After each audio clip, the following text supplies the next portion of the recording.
온 땅이여 찬양하라. 니아스에서의 사역의 중심은 무엇일까? 물론 성령 사역이고 가나안 사역으로 이어집니다. 그러나 중요한 도구는 바로 찬양이라 라는 마음이 듭니다. 그곳에 가면 찬양의 영으로 충만합니다. 그곳에서 저에게 하나의 별명이 있습니다. 할렐루야 목사님. 할렐루야 목사님. 그분들과 찬양할 때 항상 할렐루야 찬양만 부릅니다. 왜냐면 함께 할 수 있는 찬양이 그래도 그 할렐루야 찬양이기 때문에 그런 것이죠. 그분들에게 이렇게 찬양을 가르쳐 줍니다. 찬양은 목소리로 하는 것이 아니다. 찬양은 단순한 노래가 아니다. 우리가 신령과 진정으로 찬양할 때 하나님이 그 우리의 찬양을 들으신다. 이렇게 하면서 함께 할렐루야 찬양을 부릅니다. 할렐루야 할렐루야 할렐루야 할렐루야 할렐루야 할렐루야 할렐루야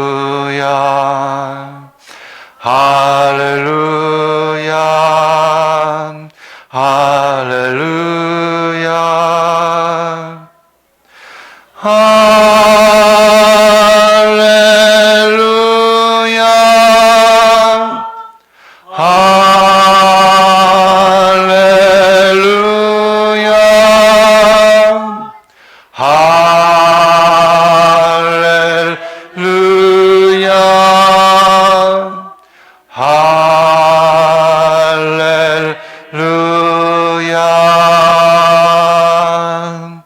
아멘. 이렇게 찬양을 하면 하나님이 우리들의 찬양을 들으시는다는 확신이 듭니다. 그리고 우리들에게 성령을 부어 주십니다. 찬양의 영을 마음껏 부어 주십니다. 그런 모든 사람들이, 특별히 어린아이들이 그 찬양의 영 가운데 하나님께 올려드려지는 모습이 눈에 보입니다. 다음 주 이제 주일 오후에 리아스 컨퍼런스 시간이 있을 텐데 그때 그 현장을 사진으로 담아왔습니다. 여러분들이 그것을 함께 나누며 함께 감격의 그 자리로 나아가시기를 원합니다. 그럼 모든 이들이 그 찬양 속에서 하나님의 임재 가운데 들어갑니다. 온 땅이여 여호와께 즐거이 부를지어다. 기쁨으로 여호와를 섬기며 노래하면서 그의 앞에 나아갈지어다. 그럼 모든 이들이 함께 그 주님 앞에 나아가는 것입니다. 영으로 그 하나님께 나아갑니다. 그러면 그 깊이 주님께 나아가면 그 하나님이 우리들에게 말씀하여 주시는 것입니다. 그것이 바로 예배인 것입니다. 우리는 가끔 어느 교회 목사님이 설교를 잘 하시나 하고 들으러 갑니다. 그런 교회를 찾아가기도 합니다. 물론 설교도 예배의 중요한 부분 중에 하나입니다. 그러나 예배는 예배인 것입니다. 예배는 하나님께 올려드리는 것이지 명설교를 듣기 위해서 내가 어느 교회를 찾아가는 것만이 아닙니다. 그 이상입니다.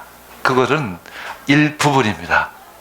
우리는 하나님께 찬양하고 하나님께 예배하고 하나님께 나아갈 때 어느덧 하나님께서 나에게 하나님의 마음을, 하나님의 뜻을 전해 주시는 것입니다.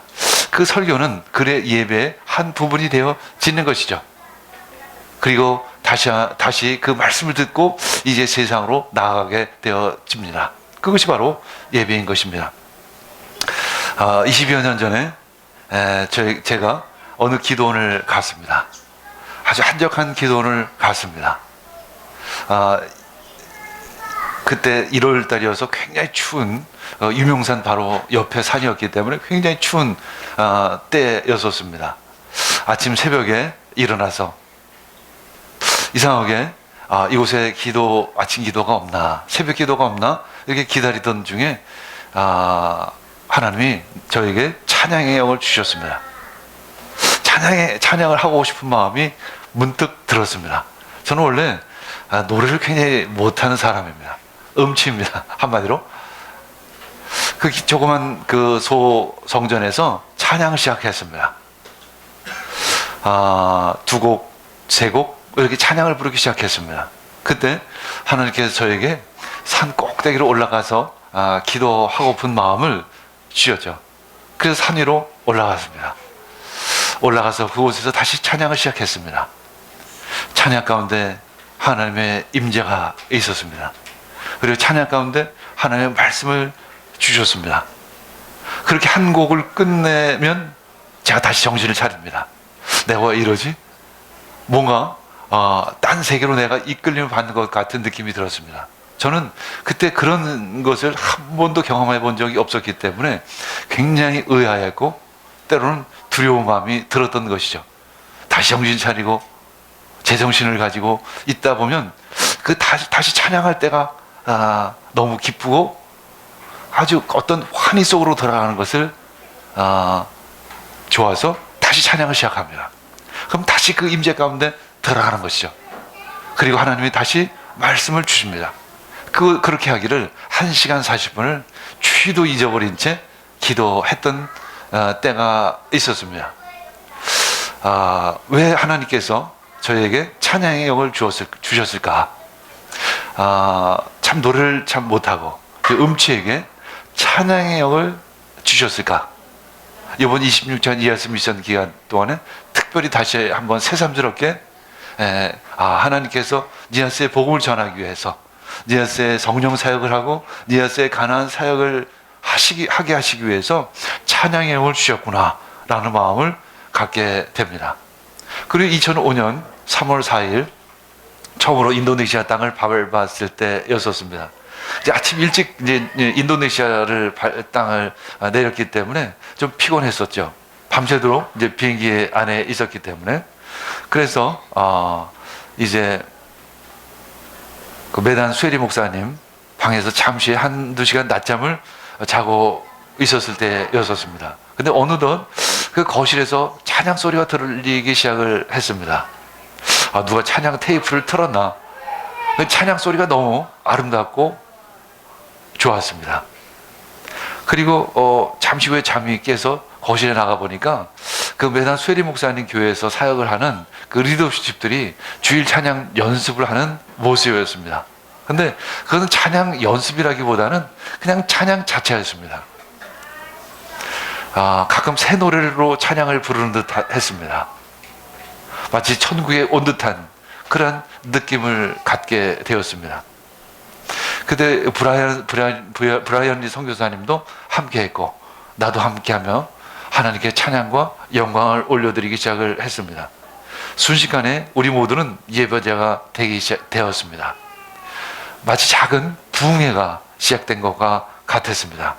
아주 자연스럽게 물이 흐르듯이 찬양이 이어졌습니다. 그 인도네시아 사람들은 참 찬양의 은사가 있는 것 같습니다. 찬양을 참 잘합니다. 찬양을 노래를 잘한다기보다는 아주 굉장히 그 기품 속에서 흘러나오는 찬양으로 올려드려지는 그런 모습이었던 것입니다. 저는 그런 마음까지 들었습니다. 이 젊은이들을 한국에 초청해서 한국에 찬양 사역을 했으면 좋겠다. 그런 마음이 들 정도였었습니다. 그리고 이제 그 다음날 이제 3월 5일날 니아스 땅을 밟았죠. 니아스를 가려면 항상 메단을 통해서 니아스를 가야 하기 때문에 그런 것입니다. 이제 3월 5일 토요일날 아침 6시에 어디선가 그 새벽에도 찬양 소리가 들리기 시작합니다. 어느 옆집에서 마치 그리스도의 향기가 흘러나오듯이 아주 작은 소리로 어디선가 찬양 소리가 들리는 것입니다. 또 밤에 이렇게 자다가 보면 밤에도 그렇게 찬양 소리가 들려요. 밤 10시에도 밤 11시에도 어디선가 그 찬양 소리가 아주 작은 소리로 들립니다. 마치 천국을 온 것 같은 그런 느낌이 들 정도였었습니다. 그 니아스에서 첫 경험은 찬양이었습니다. 끊임없는 찬양, 끊임없는 예배가 어디선가 계속 제 귓가에 맴돌았던 것입니다. 새 노래. 주님께서는 그 두루마리를 받으시고 봉인을 떼실 자격이 있습니다.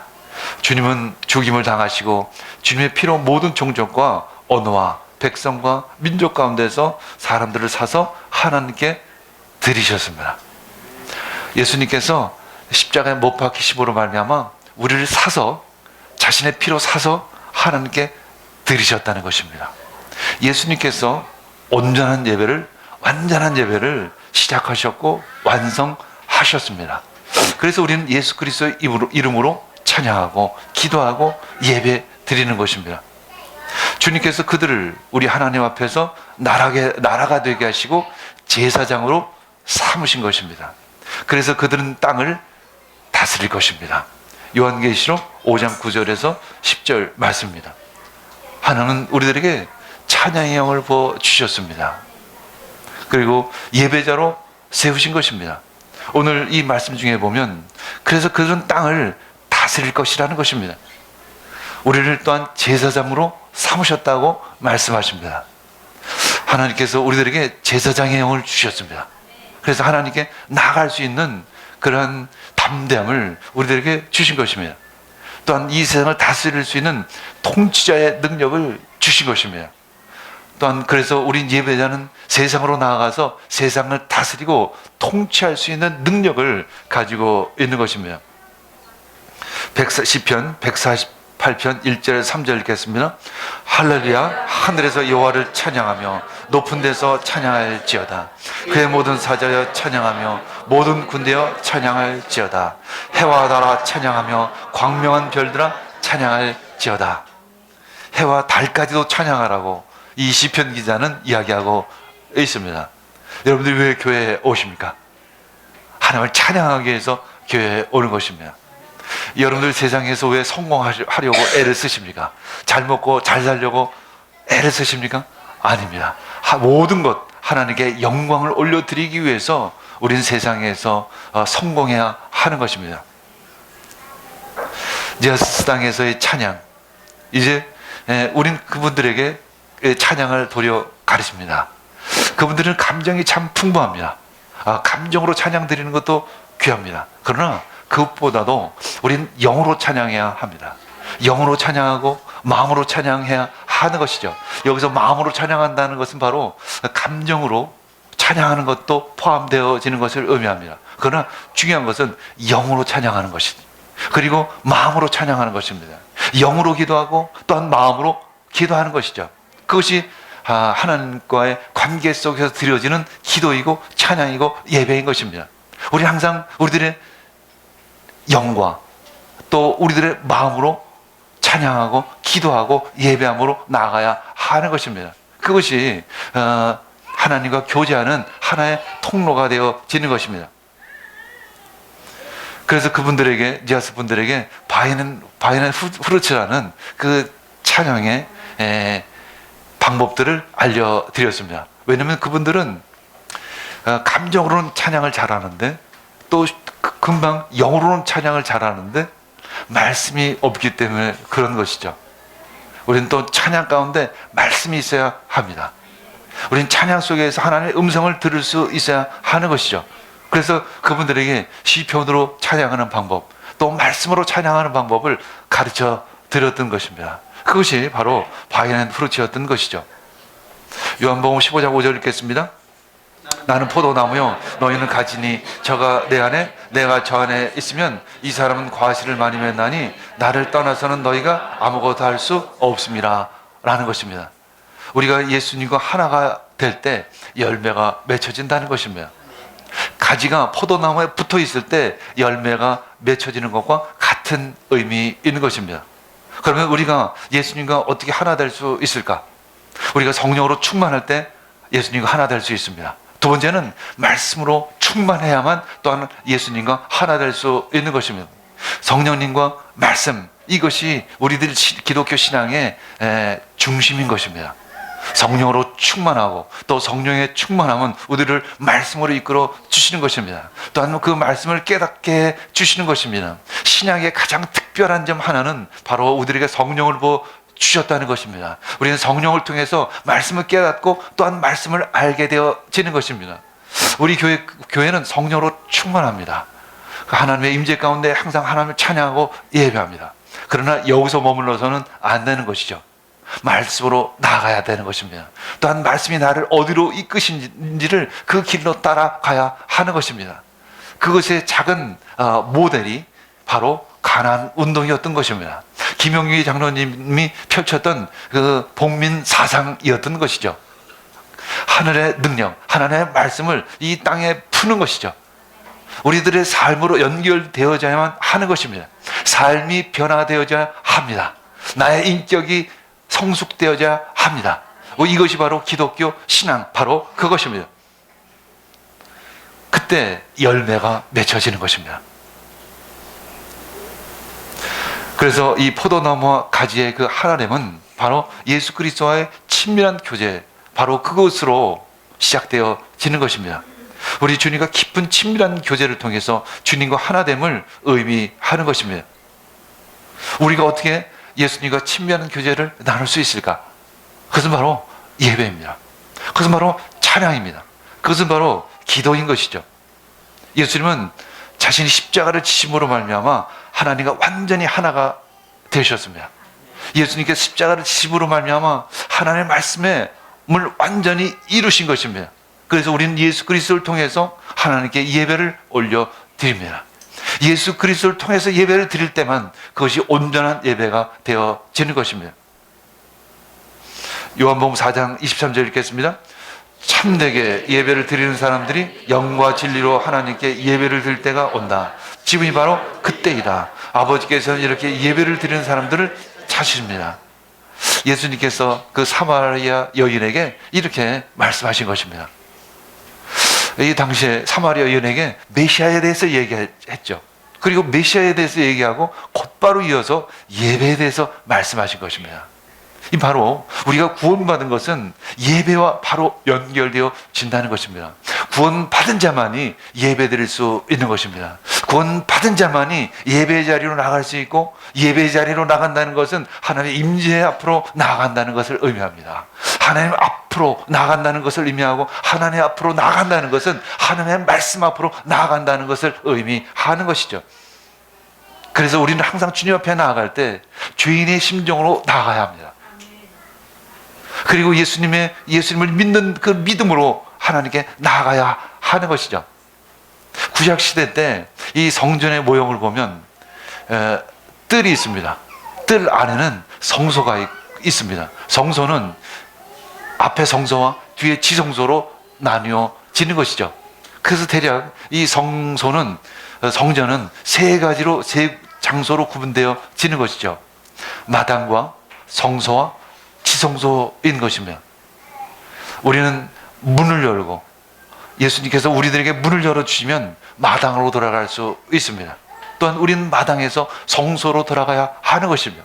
성소에서 우리는 지성소 깊은 곳까지 나아가야 하는 것입니다. 우리 그리스도인들은, 구원받은 사람은 이 지성소 깊은 곳까지 나갈 수 있는 특권을 가진 자입니다.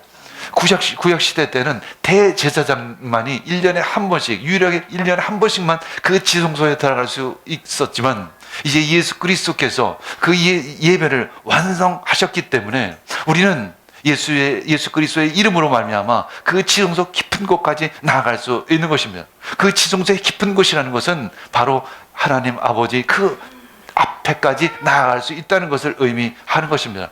그러나 우리는 의인의 모습으로 나아가는 것이 아니라 죄인의 모습으로 나아가야 합니다.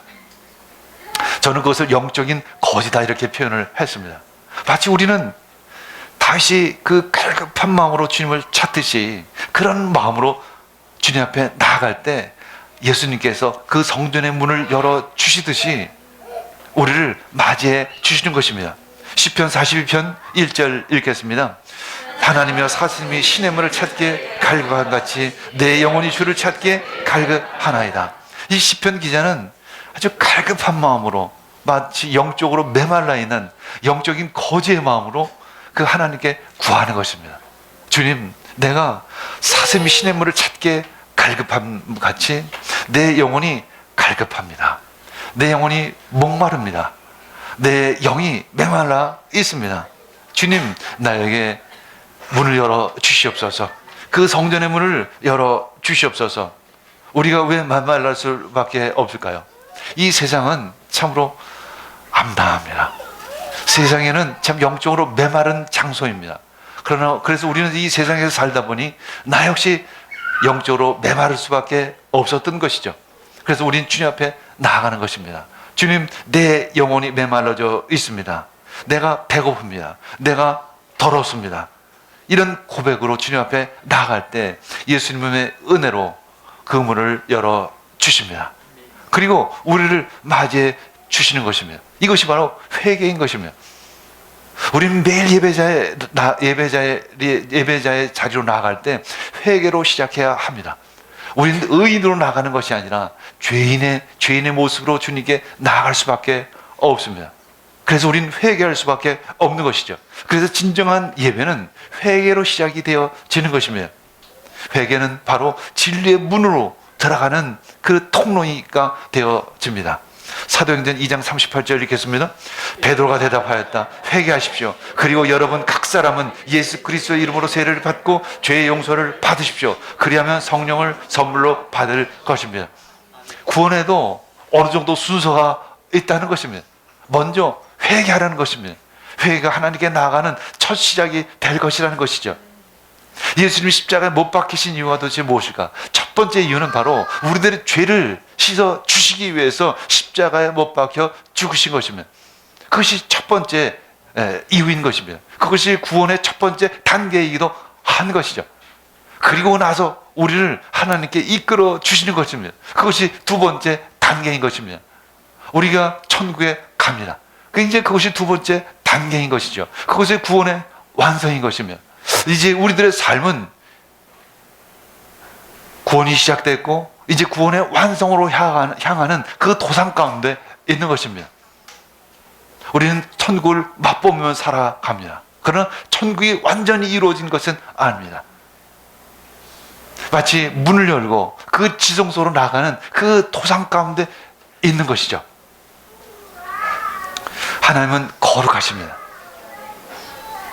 그래서 우리를 의롭게 여겨주시기를 원하십니다. 의료가 거룩해져야만 우리가 하나님께 나아갈 수 있기 때문에 그런 것입니다. 하나님께서 말씀하십니다. 특별히 레위기를 통해서 말씀하시죠. 레위기는 제사에 대해서, 예배에 대해서 기록한 말씀입니다. 내가 거룩하니 너희도 거룩하라. 이것이 레위기의 핵심 주제인 것처럼 하나님 말씀하십니다. 내가 거룩하니 너희도 거룩하라. 그래야만 너희들이 나에게로 올 수 있다는 것입니다. 회개는 그 잔치에 참여하기 위해서 몸을 깨끗이 하는 것입니다. 그 냄새나는 몸을 가지고 그 잔치 자리에 참여할 수 없기 때문에 그런 것이죠. 마치 좋은 호텔에 가려면 마치 깨끗이 옷을 입고 몸을 씻고 옷을 입고 가야만 하는 것과 같은 것입니다. 그때 예수님은 성전의 문을 열고 두 팔을 벌려서 우리를 맞이해 주십니다. 시편 100편 4절 읽겠습니다. 감사함으로 그 문에 들어가며 찬송함으로 그 궁정에 들어가서 그에게 감사하며 그 이름을 송축할지어다. 감사함으로 그 문에 들어가는 것입니다. 예수님께서 그 문을 열어 주실 때 예수님 감사합니다. 예수님 덕분에 내가 하나님 존전에 나아갈 수 있게 되었습니다. 그런 감사의 마음으로 그 하나님께 나아가는 것입니다. 이제 이 거지의 정체성은 이제 성도의 정체성을 갖게 되어지는 것입니다. 이제 이 자리에 오게 된 것은 이제 성도의 정체성을 가지고 하나님 앞에 오게 된 것입니다. 왜냐하면 예수님을 회개하고 믿는 자에게 의롭다고 여겨지기 때문에 그런 것입니다. 예수님은 우리들에게 의롭다고 말씀하십니다.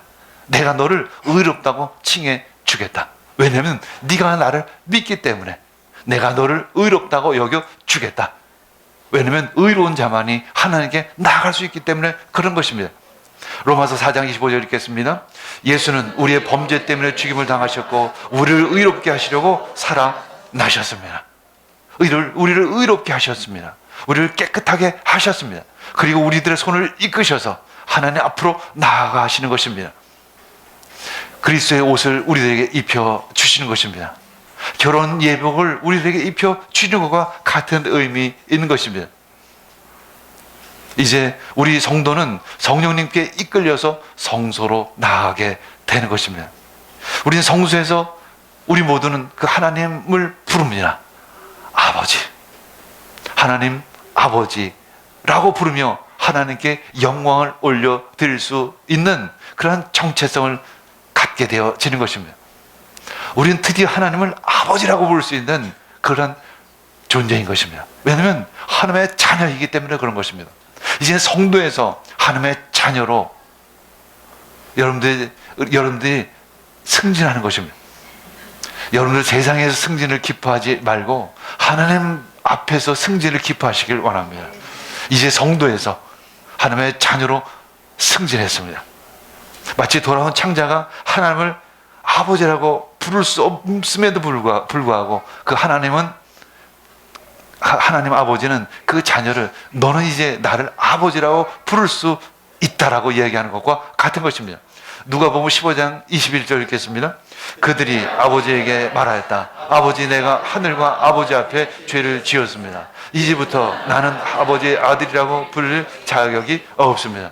그러나 그 하나님 아버지는 그 아들을 아니다. 얘야, 넌 나의 영원한 자녀란다. 과거에도 그렇고 현재에도 그렇고 앞으로도 너는 언제나 나의 사랑하는 자녀란다. 너는 나의 사랑하는 아들이란다. 너는 나의 사랑하는 딸이란다. 이렇게 두 팔을 벌려 안아주시면서 귀에다 대고 그 말씀을 하시는 것입니다. 너는 내 사랑하는 아들이란다. 너는 내 사랑하는 딸이란다. 우리들은 그러한 존재인 것입니다. 그렇게 우리 성소의 문을 열고 들어갈 수 있는 자격이 있는 것이죠. 우리 마당에서는 그저 성도입니다. 그러나 하나님 앞에 가까이 나갈수록 우리는 내가 하나님의 자녀라는 그것을 깨닫게 되어지는 것입니다. 우리는 단순한 신자, 단순한 성도 정도가 아니라 하나님 앞에 나아갈 수 있는, 하나님으로부터 상속을 받을 수 있는 하나님의 자녀인 것입니다. 로마서 8장 14절, 15절 읽겠습니다. 하나님의 영으로 인도함을 받는 사람은 누구나 다 하나님의 자녀입니다. 여러분은 또다시 두려움에 빠지는 종살이의 영을 받은 것이 아니라 자녀로 삼으시는 영을 받았습니다. 그래서 우리는 그의 영으로 하나님을 아빠, 아버지라고 부르는 것이죠. 우리는 하나님을 아빠, 아버지라고 부를 수 있는 자격이 있다는 것입니다. 그런데 아직도 우리가 바로 종살이하고 있는 아주 종의 영을 가지고 신앙생활을 하고 있는 사람들이 있습니다. 세상에서 호적거리면서 하나님이 주시는 그 축복을 누리지 못하고 또 하나님을 아버지로 느끼지 못하고 그저 일주일에 한 번씩 교회 와서 도장 찍는 정도, 출석 부르는 정도로 만족하는 그 종의 영을 가지고 신앙생활을 하는 경우도 있다는 것입니다. 아닙니다. 우리는 하나님의 자녀입니다. 하나님의 자녀면 하나님의 상속을 받을 수 있는 상속자이기도 한 것입니다. 우리는 예배를 통해서 하나님께 점점 더 가까이 나아가야 하는 것입니다. 그리고 하나님께 나아갈 때 하나님께서 우리들에게 주시는 말씀이 있습니다. 우리들에게 주시는 삶의 목적이 있습니다. 우리들에게 주시는 삶의 비전이 있습니다. 그것이 바로 세상에 나가서 나를 전하라는 것입니다. 나의 사랑을 전하라. 하나님께서 이렇게 우리들에게 말씀하시는 것입니다. 우리가 세상에서 일하는 목적, 이 세상에서 세상 사람들과 살아가는 목적은 바로 예수 그리스도를 전하기 위한 바로 그것입니다. 그것이 바로 나의 목적이요 나의 비전이 되어지는 것입니다. 그것이 바로 선교인 것입니다.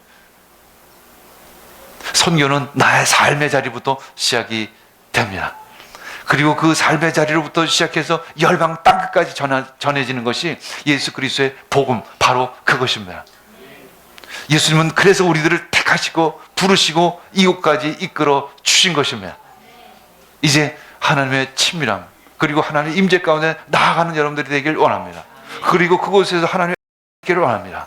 그 음성을 들을 때 그 음성 속에서 이런 말씀이 있습니다. 나를 사랑하라. 그리고 이웃을 사랑하라. 그것이 바로 하나님의 말씀인 것입니다. 이웃을 어떻게 사랑할까? 바로 복음을 전하는 것입니다. 말씀을 전하는 것입니다. 이웃을 사랑하는 것입니다. 그것이 바로 전도이고 그것이 바로 선교가 되어지는 것입니다.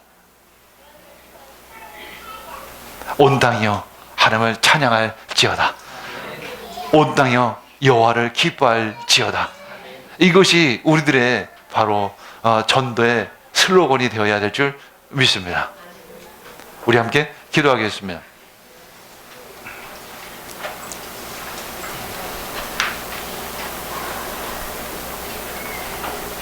온 땅이여 여호와를 찬양할지어다. 기쁨으로 여호와를 섬기며 노래하면서 그 앞에 나아갈지어다. 여호와가 우리 하나님이신 줄 너희는 알지어다. 그는 우리를 지으신 자시오 우리는 그의 것이니 그의 백성이요 그의 기르시는 양이로다.